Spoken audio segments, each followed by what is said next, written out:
मध्य प्रदेश सरकार ने रियासत के नौजवानों को वेद पुराण और भारतीय शफाकत से जोड़ने के लिए बड़ा फैसला लिया है। रियासती सरकार तलबा को वेद पुराण और उपनिषदों की पढ़ाई कराकर उन्हें स्कॉलर बनाएगी।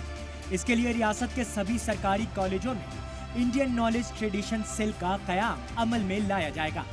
रियासत के सभी सरकारी कॉलेजों में इसका ब्रांच होगा। इस ब्रांच में नौजवानों को वेद पुराण और उपनिषदों के बारे में पढ़ाया जाएगा। जानकारी के मुताबिक भारतीय शफाकत से जुड़ी किताबों वेद पुराण उपनिषद वगैरह टीचर्स और स्टूडेंट के लिए भी दस्तयाब रहेगी। जानकारी के मुताबिक इंडियन नॉलेज ट्रेडिशन सेल का नोडल अफसर प्रिंसिपल को बनाया जाएगा। सेल के लिए हर कॉलेज में एक कमरा भी अलग से होगा।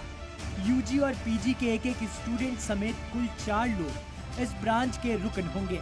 हर 3 महीने में कॉलेजों में इनके सेमिनार होंगे। वहीं हर महीने ब्रांच की सरगर्मी का जायजा लिया जाएगा। वहीं हिंदुस्तानी इल्मी रिवायत से जुड़े लिटरेचर और मटेरियल भी रखा जाएगा। ब्यूरो रिपोर्ट, सलाम टीवी।